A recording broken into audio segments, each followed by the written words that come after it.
All right. Hello, folks. Welcome to Peach Pit, Episode 2, where we're going to talk about Dalton and preview Albany.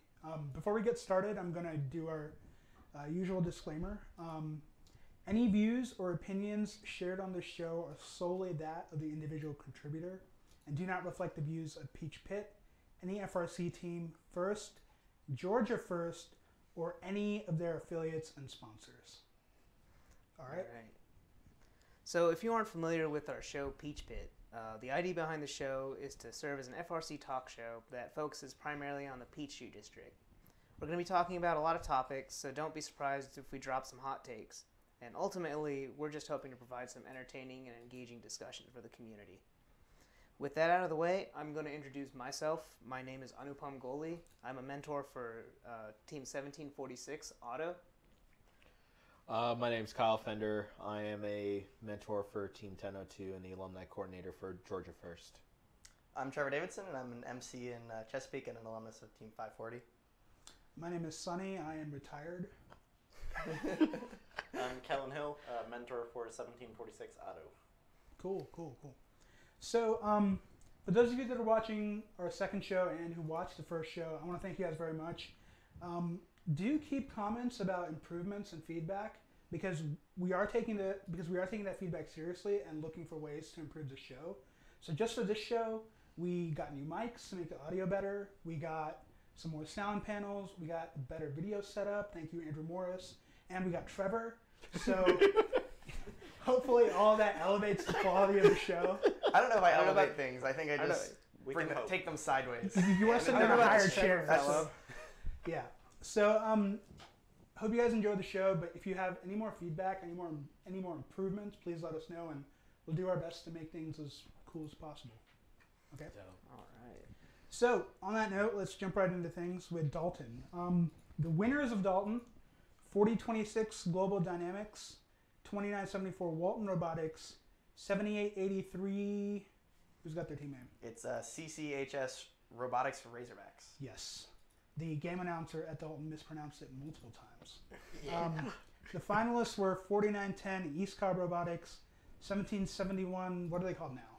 The North Norquinet Robotics. Okay, finally. And 6887 Dalton Catabots. I knew that one, Kel. Just ready for you. Thank you. The chairman's winner was 4910 East Cobb Robotics. Ooh.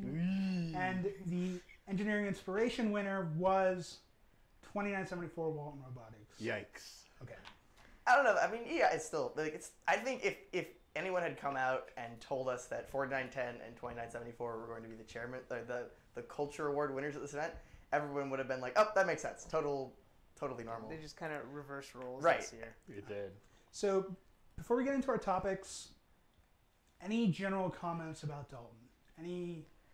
Well, 4026 taking number 1 seed. Sweet. I Good think choice. we were all hooked into like the last bit of qualifications to see if they could seat up there and bring some chaos into alliance selection. Yeah. This was definitely, I think, one of the most interesting races to the end at recent events. Because you knew it was just two teams and they both had interesting schedules down the way, and either could go either way. Yeah, I was like, I don't know about you guys, but me personally, I was rooting for 4910 because then they would have gone with Walton, and then they would have like swept, right? I enjoy seeing those like powerhouse offenses just like sweep an event. No, I'm all That's about like the Patriots, chaos. right? No. Chaos I'm theory all all about the way. chaos. Come on, man. Like that 4026 to take the number 1 seed, it just threw off everything. I did want to see more like scorched earth kind of technique, but I was like, this works.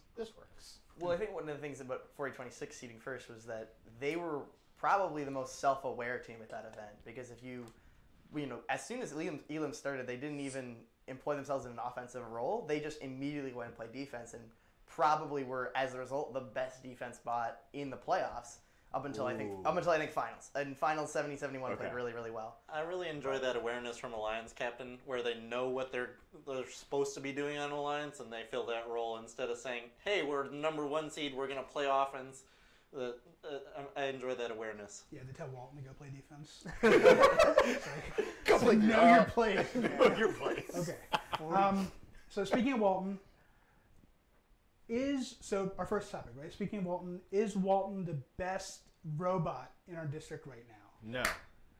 Ooh. No.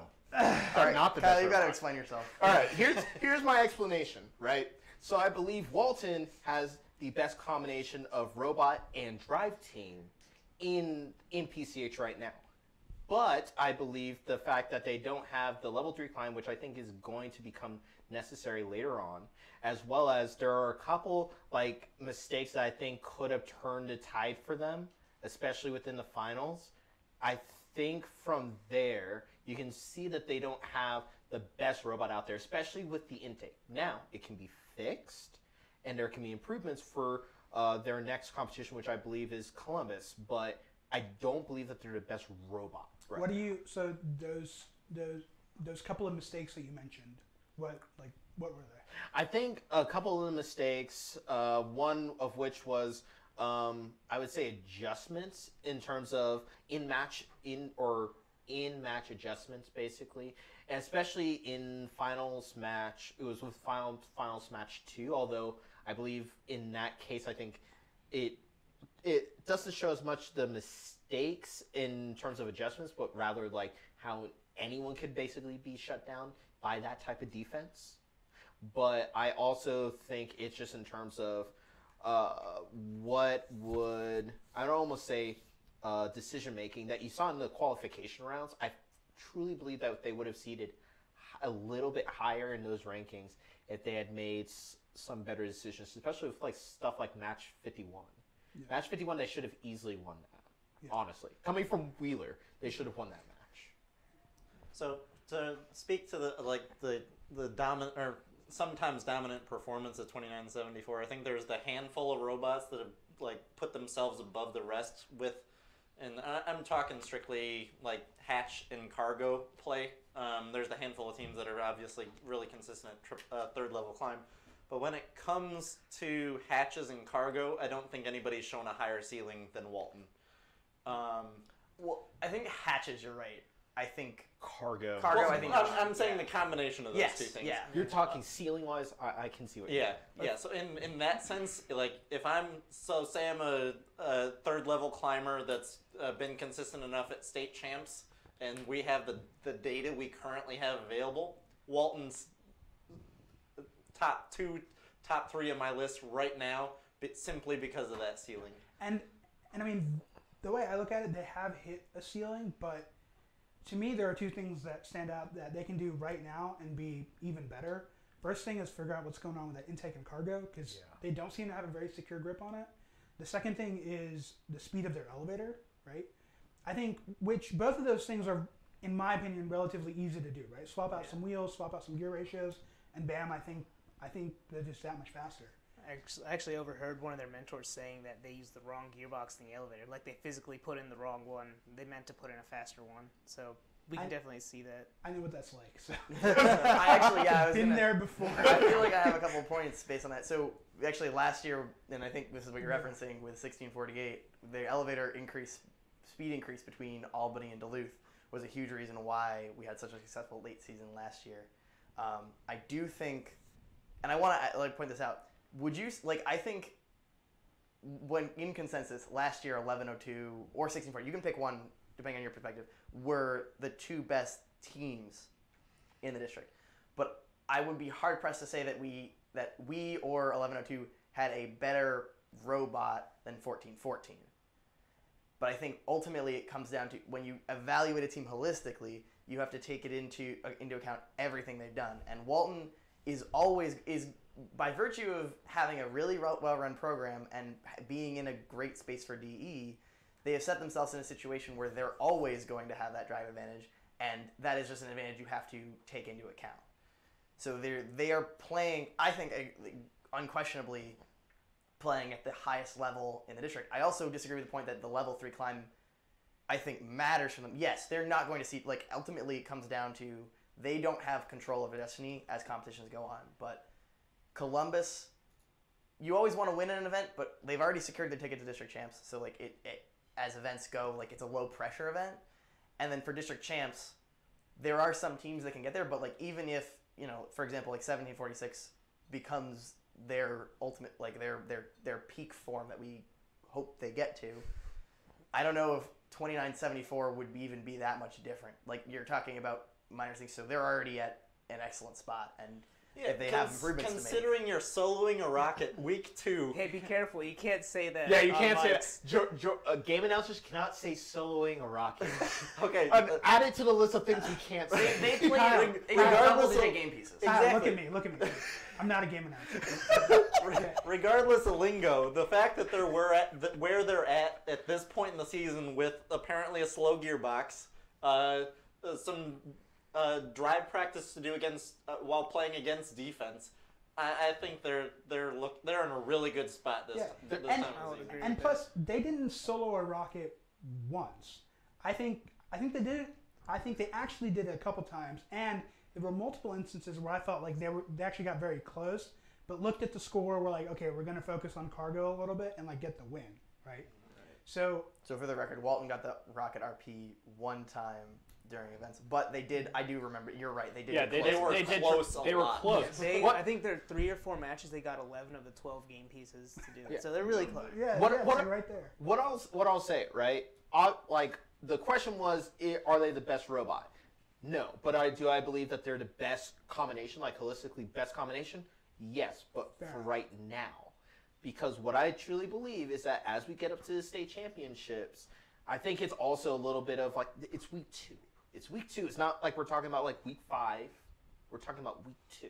So I think we have to you take a step back. It's like yes, right now they're the best combination, but when it comes to April, I think there's going to be a lot more teams that are going to show themselves out. And Walton, while they have, like you said, great program, historically great program, the problem is that it's always the small little mistakes that can get in their way. So let me think. What was it? 2017. It's like you had a intake that was basic that didn't come out. So you're having to do more work to get the power up I cues. think it was 2018. That was 20. Was that 2018? Well, I mean, ultimately, It's What okay. year are we It's in? okay. Walton's not really known for their intake, so you could have picked any year and been like, That's also what do you true. guys Right. do? 2016. ultimately, but I do think Oh, you make yeah, a good the point. Is that flipper. Walton, besides last year where they made the change from a switch only robot to an elevator robot in Columbus, which definitely had its effects of tipping over and things like that. And it's not like it worked out perfectly for them at district championship either. Right. They have historically not made major upgrades and major improvements as the season got along. They've done a lot of their work early, and that's really helped them early season. But you're right. Ultimately, they're going to have to prove that they can still be this good relative to the field later on. They literally followed the thing I said last week. They don't play the game. They play the district. They play the district. They play and better they than- get to the world They championships. play it better than pretty much anyone else. Exactly. One of those T-shirts coming out. I don't know, but you tell me. Okay.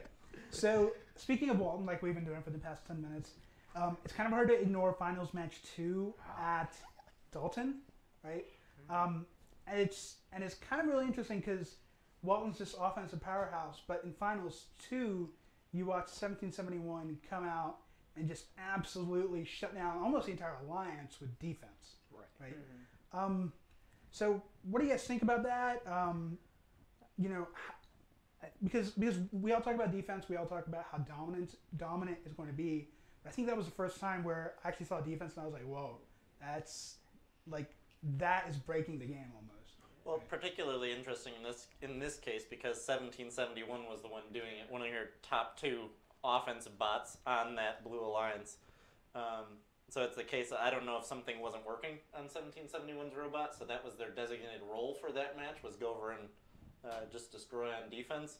But yeah, just watching that match, you can kind of see the huge impact that defense can have on a match, especially against teams at this point who aren't really used to driving against defense. Yeah, and plus, yeah, go ahead. I was going to say this is starting to become a larger trend not just in our district but outside of it. Like we're starting to see in week 2 people really hitting hard on defense, and there were quite a few upsets at other regionals and district events that happened just because of defense and shutting down the top offensive robot. Yeah.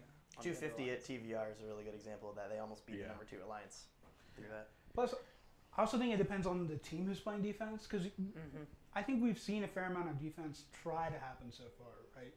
But so for example, finals match 1, 68-87, who was on the finalist alliance, tried to play defense, right? Yeah. But they're very light. Their drivers aren't as experienced. They weren't as aggressive with it. And so, bless their hearts, but, they really didn't make that big of an impact on defense. Like, Walton had to move around them a little bit, but I don't think they really did much. And that's where I think alliance captains have a very interesting choice to make. While in the process of picking third robots, you're picking somebody that has the offensive capability, the defensive capability, some mixture of the two.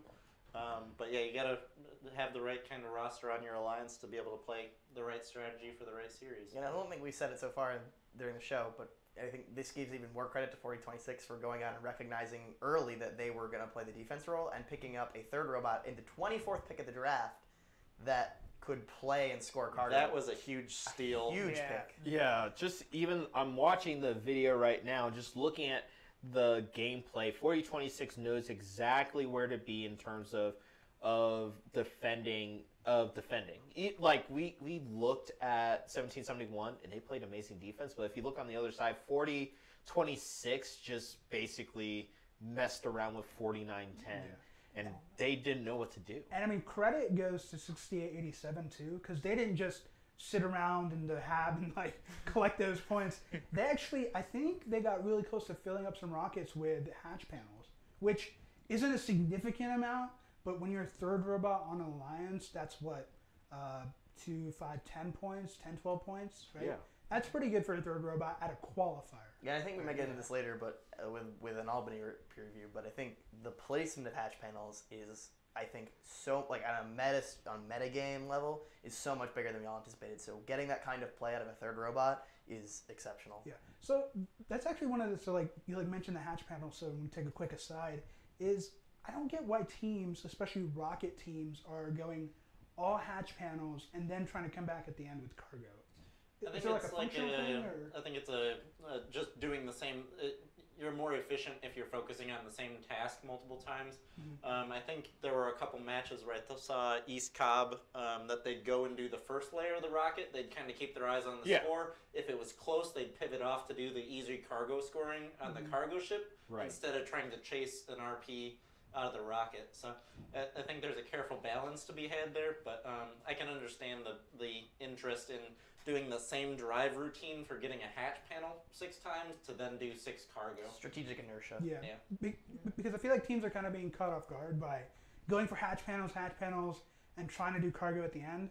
Then they get hit with defense and they lose track of the score, and all of a sudden it's much closer than they realize, right? Yeah. So They need to stretch the field out a little bit more, because what they're basically doing is just telling them, this is my usual tendency to basically cycle right here. When in reality, if you were to spread out the field a little bit better, I think it'll field a much better strategy over all of your matches, qualification and then eliminates as well. The other interesting part with some Walton matches is you saw their teammates trying to help them at any given point, but once you get down to only doing cargo on those rocket ships, you can only score on the one face.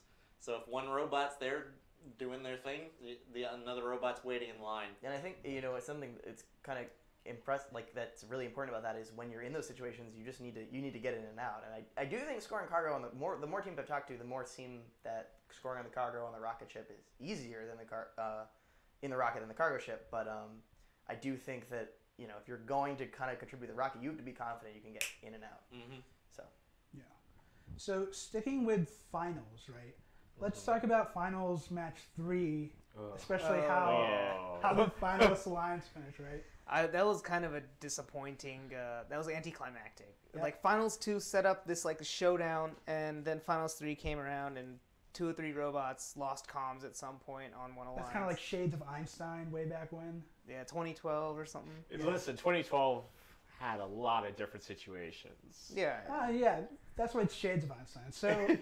So for those that don't know what we're talking about, in finals match 3, 2 of the 3 robots on the finalist alliance pretty much just went dead.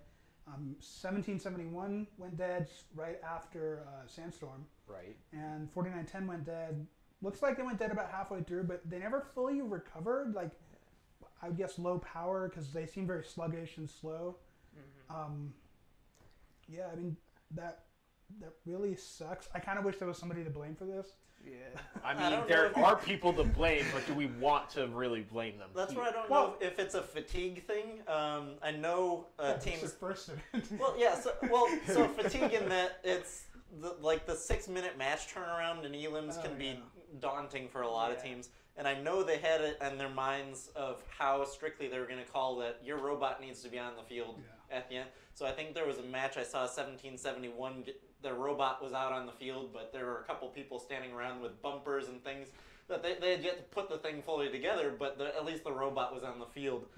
So I think it's just that very quick turnaround time and trying to keep that pace up that kind of is taxing on teams, especially when you're going the 6 to 9 matches deep in Elam's.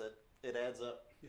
Did they use their? I maybe forgot about this. Did they use their timeout in the 3-match quarterfinals they had to play? Yeah, I'm not sure. I think I seem to remember them doing that, but I could have been wrong.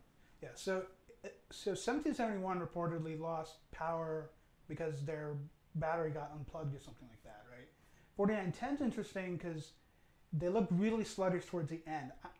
I don't even think they could get onto the hab platform like level 1.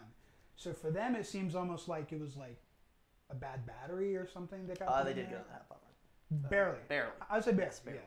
So that's kind of interesting for them. And I think that's where that quick turnaround might have affected them quite a bit. But your battery becoming unplugged, I feel like the entire district has like PTSD from that. So Yeah. let's, There's been many events in our history where battery comes unplugged and. So, well, it's as fun as it's always nice to see an all offense kind of toe-to-toe showdown in those final matches. But in this case, I don't know if it's what technical issues were had, but I think you're going to find that more often than not, the teams that are prepared for that quick turnaround are going to be the ones that keep pushing through. I do hope this doesn't keep, because of the damage. I hope that it doesn't keep 7071 from going back into their pocket and pulling us out at times, though, because if they can do that against other top teams, that's a huge weapon to just pull out at any final series at any point. And I think it's also interesting if you look at the footage. A lot of what teams have been getting in trouble for across other regionals, and we were looking at it week 1 and week 2, was that they played very clean defense. They didn't. They kept their manipulator in, and they kept on the actual drivetrain. They were able to get even under. I believe they were getting under 2974. It was perfect for that matchup. So if they can play clean defense like that, they'll be fine in their other qualifiers. We're talking 1771 still, right? Yes. So let's also talk about their climber just for a sec, right? Okay. I couldn't time it right, but I feel like 1771 and 4910 might be tied for like the fastest climber in the district. Are we talking that type of climb? Yeah, just any climb in general. Just the lineup, click, get up there. I mean, start to stop. because I think they have two different styles. they do. Yeah. 4910's like the front back lift, and True. 1771's like the stilts. Still, I have more confidence in 71 right now than 4910. Yeah. For that. I think I don't think anybody's particularly fast. I think what's going on is that those like climbers that sort of raise in the front with their intake and then come off and then like drive forward, Yeah. they have a very low tolerance. So it seems like they're having parts when they're getting stuck climbing onto Hab 3, right? Right. And there were actually a couple of moments when 6887 had to like come off of level 2 and push 4910 on. Yeah. Right? So 1771 may not necessarily be the fastest. But they're consistent. Yeah, but they seem to have the most like safe landing going on the Hab 3, Yeah. right? So On another level 3 note, I think 4026 takes the cake for the most entertaining one. Yeah, Yeah, that yeah. back rotation was not really If you cool. want to go fast, they're definitely, I think, the most consistent. That's what I was gonna say. I was like- Consistency is the key there too. Yeah, they're just every like, single time. Done. I mean, they missed a few times, but their mechanism, it's not a one or done thing. They can just reset it and try again. Exactly. And not to say, I mean, in Chesapeake right now, you had both of the finals alliances at the Richmond event actually had the same style of climb. It's just because as soon as you get in position, it's like a 3-second move. So it's. I think they were having some like load issues with their mechanism, like just gear stripping and stuff like that, which is not surprising at all. But I think those were some of the issues that we saw. And I very much believe that if they were with like 4910, 4910 gets on first, raises their intake, and then once 4026 gets on, they like bring it down to like hold them on. That's a double climb waiting to happen, without a doubt. Actually, we don't want to talk about one coming up in Albany. Okay. I think there's one I want to talk about. And then 6471 I think also has like a That's what I was like gonna a talk about. RS3D That's what I was going to talk style. about. Yep. Has like grip to have from Yeah. like both sides. Yeah, and then just pull. Yeah, like, do right. the pull. Like that. That's exactly what I was going to talk about. All right. Well, more to come on that later. Okay, so I want to touch just real quickly on 4910, right? Mhm.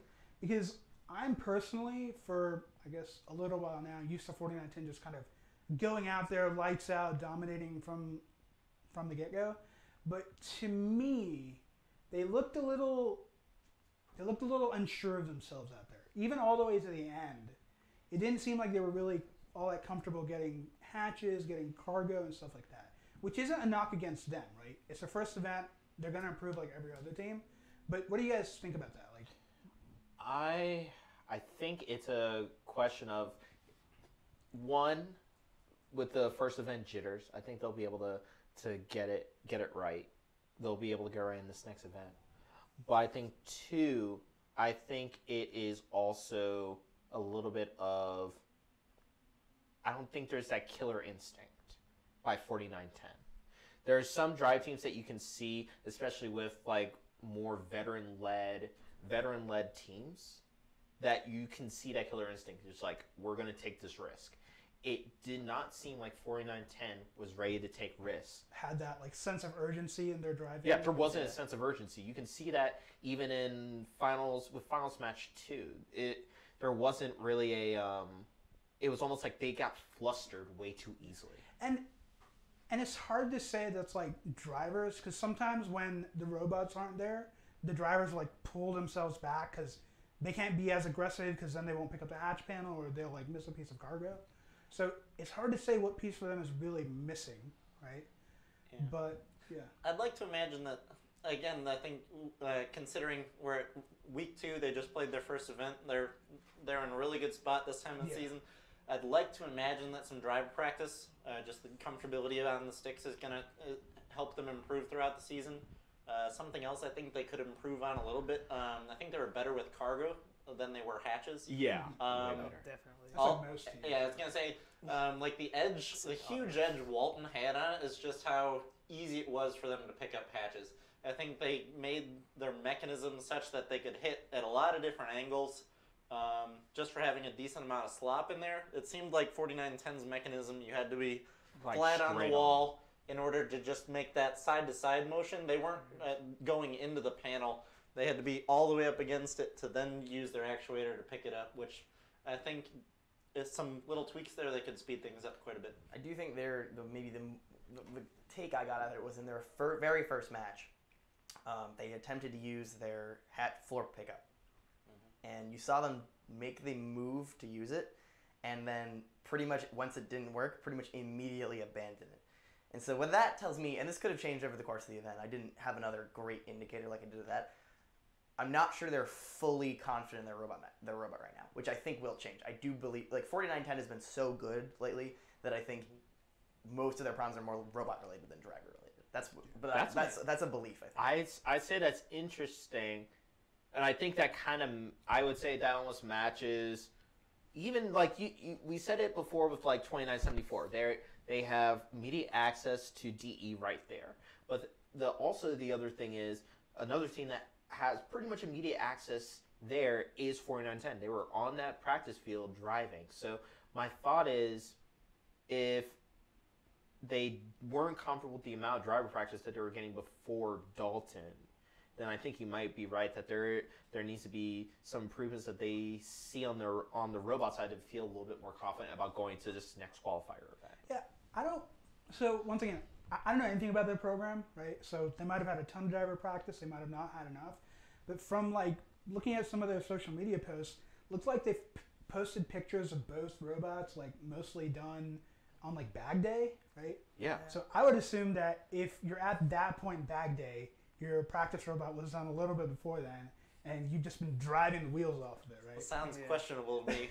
Why would you drive the robot before your first event? Yeah. What? But I do think I don't know, Kelly. You tell me. That's the secret to finals. Whoa. I do think though that while that is true, and it's a good point. I think I remember back from 2017 with our season at G3. One of the things that we had trouble with our drivers is the drivers did not feel the robot was consistent, and it really wasn't. And that may just be a perception thing, but you could tell they were driving the robot more tentatively. Whereas in 2018, when we came out and our driver ran into the scale, dented the front bumper, and the robot was fine. I think from that moment forward, they had so much more confidence in the machine. I think that makes a big difference. So what you're telling me is 4910 needs to like smash their robot into part of the field. I Listen, think robot's dented pretty the right. progress. They're Right. pretty right now. It needs a couple like It war needs some scratches. war paint. And Yeah, it needs a little bit of scratch. as Battle ridiculous as scars. that sounds, Battle I scars. actually do believe that makes a difference. Yeah. Yeah, like once you see the robot survive a head-on collision or like do something that you didn't think it could do, that just raises your confidence in the machine's performance. Right. And we don't know if they have new drivers. We don't know if they have. Their but- coach, let me believe, their drive coach she's a phenomenal drive coach. Like she's Wait, she? 4910? she. I thought it's a he. Let me think. Da-da-da-da-da. Their drive team looks familiar for students that have been around, but I forget what his name is, but he's been He's the drive coach coach. for you. Tristan's the driver. There you go. I'm sorry. But yeah, they got a good crew over there. They do. And they're gonna be good. Well, I think it's I think, like you were saying, for roughing up the robot a little bit and getting some confidence in it, there's along that line, I hope a lot of teams, if they have the ability to access either any of the practice fields around the district, get out there and practice, number one, but if you can, practice with defense. Because that's something that flusters a lot of teams when they first experience it out on the field. So if you can get those jitters out on a practice field instead of the actual event field. It's because no one was ready for a defense game. We thought it was going to be all offense. Yeah. All right. So 4910. While we're sort of talking about how they didn't do so well, they did.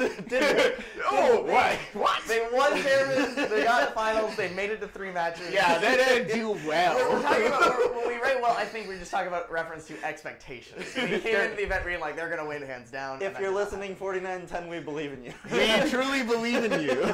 Why are you guys on Einstein yet? Please. they have them. No, 2017. like right now. Oh, yeah. Right, yeah. Why haven't you beaten 254? Why are you guys doctors yet? Come on. So they did win chairman's, which And is, P2974. hey Kyle, let me segue. Okay, so they did win chairman's, which is what we're going to talk about next. Not so much that 4910 won, which is a big deal, but more so that Walton didn't win, right? Yeah. So for me, Walton's been winning chairman's in our district forever, right? Yeah. So I 100% expected them to lock it down at this event.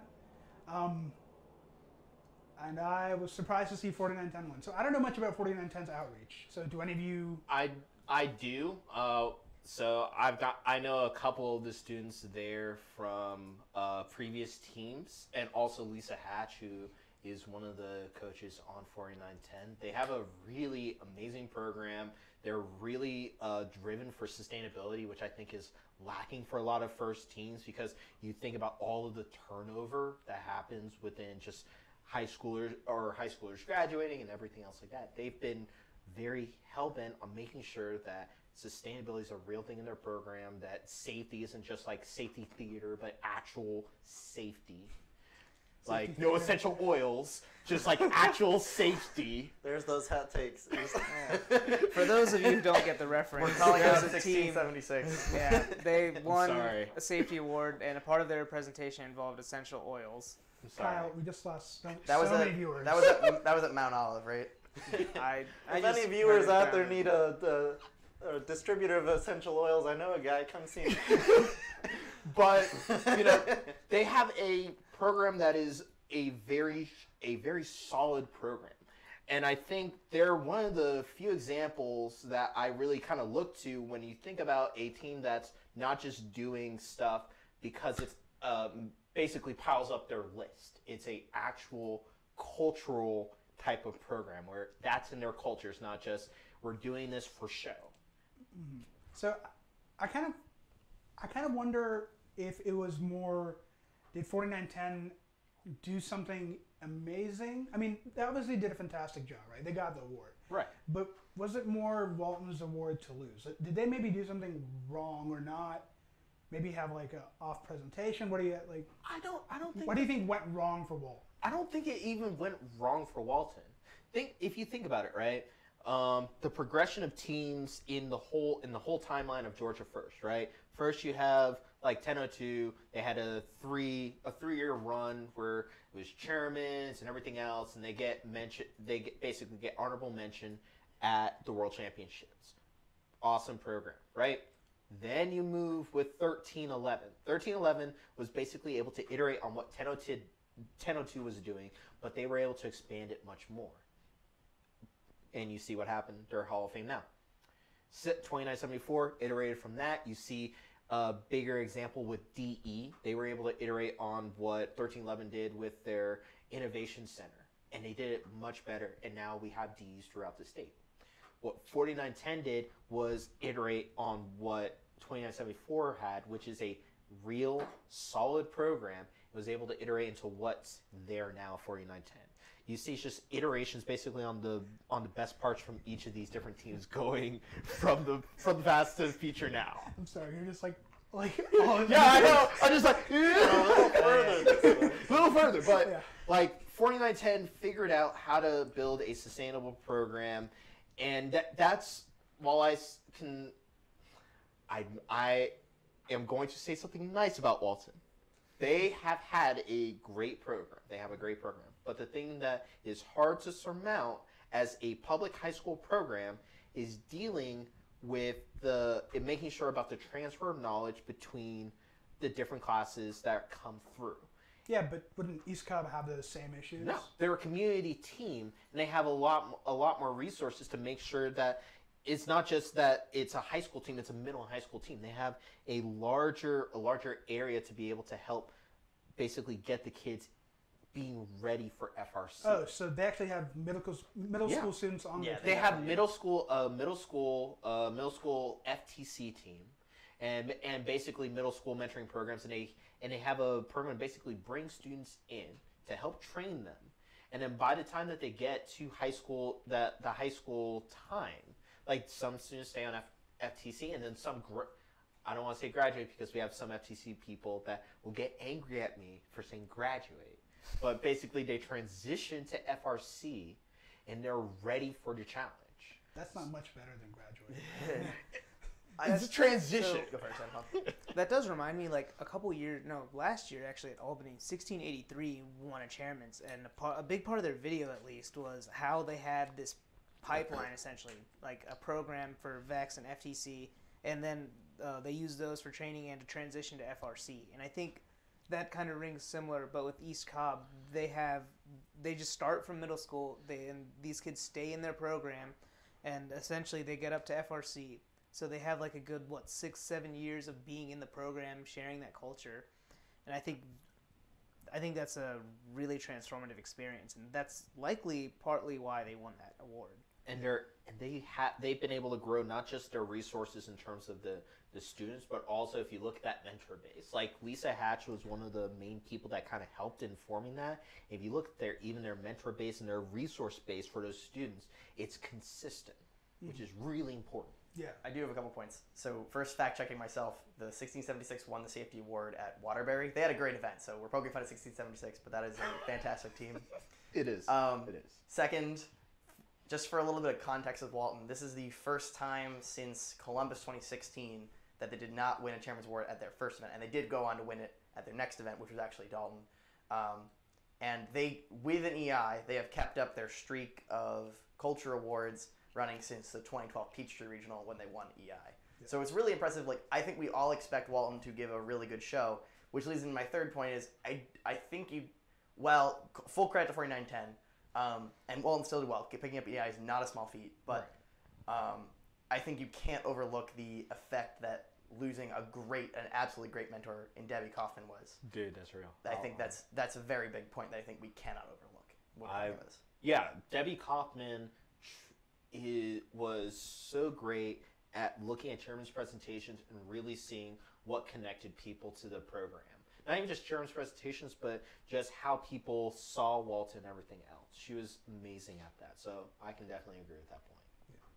So what's interesting, and something we'll talk about, I think, more in depth next week, is Walton doesn't have a chairman's award right now, and Columbus Space Program doesn't have a chairman's award right now.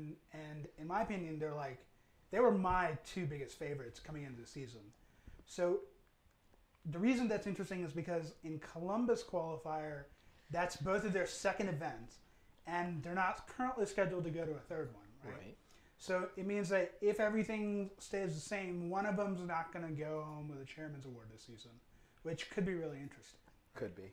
But we'll talk more about that in the Columbus preview. Right. So now we're going to talk about a couple bubble teams, and we sort of hinted on this last week when we talked about 6705 being like very much at risk. Ultimately, they were able to pull out of it, and they had a pretty good run at Dalton, and now I think they're pretty secure in qualifying for state champs. Yeah. Coming out of this week, you have 6177, who's a bit on the bubble. How many points do they have? 5. 5. Exactly 5. 5. Okay. I don't know if they're on the. I wouldn't call it a bubble as much as a hot seat. Yeah, I would say Definitely robot hot seat. Yeah, I mean, this is a huge. This is pretty much in our district the biggest deficit you can overcome. I mean, it's, and I think I think they definitely have the robot to do it. It's not straightforward. There's a lot of they don't, as far as I know, have the climb to kind of help them into the seating, and they don't have. They haven't, I don't think, the same level of track record that 6705 had. That being said, 6705 did it, so it's clearly possible. All about that cargo game. Really, truly. 6177 kind of had a rough event to start. They were just having issues with their lift, and they're a really small team, so they don't really have the manpower also to kind of get everyone to work on the robot. So they struggled a little bit, and I think if they can iterate their hatch mechanism just a little bit, they're already decent at cargo. They can put together something at Albany, and at least a little bit more decent schedule for them. I think we see a lot of more teams in this series where they're just getting screwed by the schedules. Yeah, it's like yeah. And on these two teams we're discussing for the bubble hot seat conversation, it's another interesting case where, just like 6705 playing weeks 1 and 2, these two teams that are kind of in 1002 and 6177 are also in the same position of playing back-to-back weekends after some rough first event for 6177. 1002's got a decent start, but got some work to do to just guarantee a state champ spot. But So with that quick turnaround time, I'm curious to see how those teams react. how many points does 1002 have? 22. So So technically, that's not it's terrible. technically still Yeah. bubble, because here's the thing: you basically had to match that. You had to match that in order to just make the bubble, and that was basically being mid pack, and then getting into the alliance selection itself, albeit a little bit of a higher pick, being Alliance 8 second pick. I think the thing is, though, with 1002, we've seen this movie before. Last year they came out of Gainesville. In my opinion, they should have been picked, but they weren't. And then they came out Dalton and really played exceptionally well. Then you come out, but this year they're in a better position than they were last year. I don't think necessarily their robot has maybe the same potential it did last year, but it definitely is good enough that they can easily make up that gap. I don't think, from a state championship perspective, I'm not worried about them. I would probably say, just being from 1002, Right. I would say potential-wise, I think there's a lot more potential. The only thing I think is, and I'm glad that the students are going through and working on a little bit of the fixes right now, is more just the consistency. So we had some issues in the beginning with handling cargo consistently, so we had to adjust the spacing a little bit, and then that's how you saw the actual improvement with cargo handling, but then also the actual mechanism to handle the hatches was just not good. So we had to go ahead, iterate on that. It got better later on, but now it's just tweaking a couple of the little things, such as like connectivity problems and dealing with, I believe it was the main issue was just stuff with the elevator. If we once that's fixed, we have a climber and everything else that will hopefully be able to get into Dalton or Albany, and I think we'll be okay. Right. I think we'll be okay. So speaking of Albany, perfect. These like perfect segues. Let's like talk about Albany coming up this weekend. So I think Albany is sort of like tale of two types of teams, right? You have teams that are warming up. Teams that have warmed up but are like kind of good to go. So 832, 69-19, they're all coming back off of pretty good first events. Yeah. And then you also have like big names that are getting warmed up, so playing for the first time. 6829 comes to mind. Who else? 49 RoboBib, right? Yeah, 49-41. RoboBib's playing their first event. Wildcats. Wildcats are playing their first event. So it'll be a lot of interesting gameplay at the beginning versus the end, right? Yeah. Is this Reset's first event too? Yeah, Yes. I mean, Yeah. Ooh, They're going to Forsyth after this. Yeah. And Albany for me has been a pretty interesting story because I think they have developed as one of the strongest regions outside of the Atlanta area. Maybe not like purely on robots, but I think there's a ton of like community support down there. Yes. Yeah. I'd agree. Their Like- community seems really, really interwoven, and they have a Destination Einstein field down there, and at least like 4 teams use it regularly. Yeah. I would probably say Dennis Courtney, the guy that really helped to get all that stuff started down there in Albany. He did a great job in kind of setting up the school system with Albany as like a real partner so that these students realize the importance of what they're doing. So now they're at year after year, they're kind of figuring out their stuff. And so now you're seeing better final products out on the field and in these presentations, stuff like that. I mean, speaking about the school system, I think like last year at Albany, they bust in like all the elementary schools to watch the event for like one afternoon. But I believe it was Friday afternoon, which I was pretty impressed. I don't think like Gwinnett County is gonna like bust all the elementary schools to like Riverside or anything. So But I mean, as I don't know, from personal experience, one of the things that got me really into robotics was my dad and I. We lived in Richmond, Virginia. We still do. My parents still do. We would go down to the VCU Siegel Center where the Virginia Regional was held and going to those events ahead of time so that when I went to high school, it was like, I've seen this before. I know what this is, and I really like this. So I think that's huge. I think that cannot be understated. Yeah, that was me with 1002. I literally went down 2007 and watched 1002 compete, did all that, and I was like, I want to go and play, or not play, but to compete at Wheeler. So I want to be a circuit runner. So then I made the conscious effort to basically try to ace that exam so I would be able to get into Wheeler for just to be on robotics. Right. all right. So now let's focus on the actual teams going to Albany. Let's just go around the table, do our usual thing. Give me your one team to watch. And I will go first because there's 5 people here. All right. Teams are going to run out quick. I will go with... You weren't even If ready. you're gonna go first, you gotta have a team ready. Yeah, come on. Yeah. All right, pass. Anupam, go. Well, I kind of want to go with 2 teams. So No, go, it's go, okay. go, No, go, one go, team. fine. There's only 5 people here. There are lots of good teams at this event. Go All ahead. right. Yeah, the Albany's surprisingly This is strong. one of the for- best Albany events ever, for sure. Yeah. So the first team I'm going to go with is 832. We played with them. They were really good at cargo. They have a level 3 climb that's going to take them far in quals. I don't know if they've worked on it, but I hope they worked on it to make it a little bit faster. Yeah. Otherwise, they were already an excellent cargo bot for the cargo ship. And I think they'll do extremely well. They'll seed really high. Okay. Now, my second team is, I think, really underrated and flying under the radar. Team 4701. Ooh. Warriors, Team Wire from Ooh. Savannah, Georgia. So if you go back and watch their Gainesville matches, right, you can see them doing cycles from the human player station to the cargo ship. And they get really, really good at that late in the event to the point where they're doing 6, almost 7 cycles to the cargo. So almost filling up the entire cargo ship by themselves from doing human player station cycles.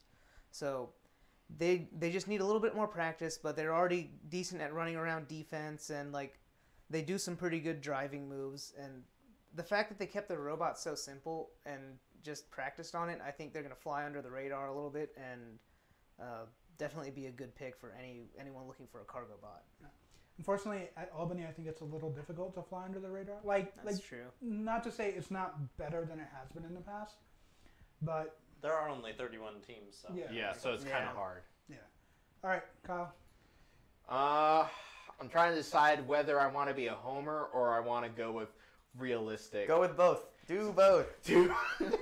So I don't have any teams left. Yeah, that's true. I don't want to. You gave yourself the opportunity to go first, then pass it along. You go next. You go next. That's true. I reserve the right to complain. I've got a team. I've got a team reserve the talk right about. to complain. Yes. Here's your question box. I'm going to go with 1002. I'm going to go with 1002. I'm going to go homer, but I'm doing it for a good reason. I believe 1002 was able to figure their crap out in with their first event. They figured out, hey, we need to make sure that we don't have a crappy hatch mech, and we need to figure out the spacing with the cargo. Once they figured that out, they were able to reliably cycle with cargo and with the hatch panels. Now, with the improvements that I'm seeing them make, I believe that they'll be able to make a push so that they're not going to be in the bottom 20. They're going to be closer to an alliance captain spot, if not an alliance captain themselves. Are you going to me? Or I thought we were going to Sunny. Wait, I thought you had two. No, I decided. That was I just decided me. I don't want to be greedy, Okay, so alright, I'm that's going to fine. choose one. All right, we're gonna make me look greedy. You are greedy. You go next. I have a deep sleeper that I'm going to talk about. So Okay. Oh gosh. Ooh, I know. I think I know what it is. Okay. I think I am going to go with 6829. Not much of a sleeper by any measure, but they had a pretty good season last season. I think they have some tricks up their sleeve for their robot this season. Okay. So I think it'll be one of those events where they start out a little slow while they're getting the robot warmed up, and they get up to speed. Right. Hopefully they don't like pull a 1746 and never get up to speed. But Don't do that. Yeah. Not recommended. Yeah, but I think no matter what they field, they're going to be a robot to watch out for. So that's very fair. So I'm going to steal it from Manapop's playbook. I actually have two. I don't understand how 832 has not been talked about yet. I I feel already like talked about it. Oh, you did? Yeah, Okay, you never did. mind. That's why I was like, Gotta crap. pay I was attention, paying man. attention, I swear. I thought you were talking about 6919, which I guess if we haven't talked about, we should, because Yeah. ultimately, like, I think you can look back on the history of Albany teams and their events. That 6919's showing at Gainesville was the most success, like by pretty much any measure, the most Stole successful. my pick. Yes. Right. The most successful Albany event by an Albany team ever. And like you can say, oh, they seeded first and I got lucky that 1747 was there. But ultimately, like they still played really well in those matches, and they were the most consistent climb at that event. Mm-hmm. So you've got to give full marks to them. My deep sleeper, and you literally, as someone who was helping the strategy of 1648 last year, you had to game plan for this team if you were playing them, and I'm so grateful we did not. But 7315, I am extremely curious to see what they do this year, because if they can come up with a similar strategy they did last year, they're going to guarantee themselves a place at DCMP. okay, 7315 is the Giga Knights. I didn't remember. I was like, Last year they had a robot that was like it was a conveyor belt. So what they did was they just cycled from the human player station to the switch, but they were just so quick at it, and there was just a straight shot for them that nobody even noticed them most matches just doing that until their switch was lost. They won matches by playing that way, and they were so. They were so effective that we almost picked them a district championship, full stop. But beyond that, they were extremely high when we were at Duluth on our second pick list, which was like we really wanted to play with those guys, and it was so obvious that once they got to playoffs, you could see teams literally have to either really load that switch early and just keep them from doing anything with it, or they would have to go play defense on them and sacrifice a robot. And when the 7315's position they were in, where they were on the lower seed in most of those events, that was excellent, because now you're taking away a robot who would have been a better offensive player for them as well. Speaking of the switch last year, that leads me into two of my picks. Go ahead. Two. That's The first established two. precedent. All right. Next week I'm coming back with like 5 picks. What is this? So two other switch bots, and I'm a fan of teams that know how to play their game. My two of my picks are Wildcats 24-15, who plays an intentional game. I'm curious how they're going to come out of the gates this season. Another team in a similar position, another switch bot from last year's 49-41. So two teams that know how to play their game. I'm curious how they've decided to play this one. So 49-41 has an elevator this year. All right. Yeah. So interested in seeing how that works out. But two teams that have had strong showings in previous years. And I'm also going to give a shout out to our palindrome buddies. So 1746 backwards is 6471. So just the palindrome team. I'm curious to see how they're going to rebound from their successful first event. They had a consistent third-level climber.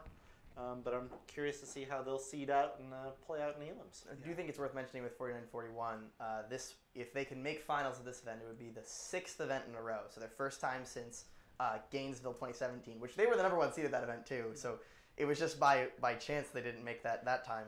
Yeah, 49-41's has been pretty unassuming to me because like you never really talk about them in the same way that you talk about like 1746. But when you look at what they do, when you look at how they finished over the past 2 years, it's like they're just sort of working their way through events quietly and then bam, they're in the finals. Like, Right. hang on, what happened here? Right. And they've been the team that knows their role extremely well, and they've played that role quite well. I mean, I remember last year when at Albany they played that role. They really locked down that close end of the field for 1648 at Albany. They went to Columbus, did the same thing with that alliance, and they did pull it off from lower seeds, which I think is maybe even more impressive, that they were good enough as a partner on that lower seed to make sure that their other 2 partners could really do damage. That 7th seed at district championship was really good. Yeah. All right. So I think on that note, we're gonna go ahead and end the show. Wait. What? I would.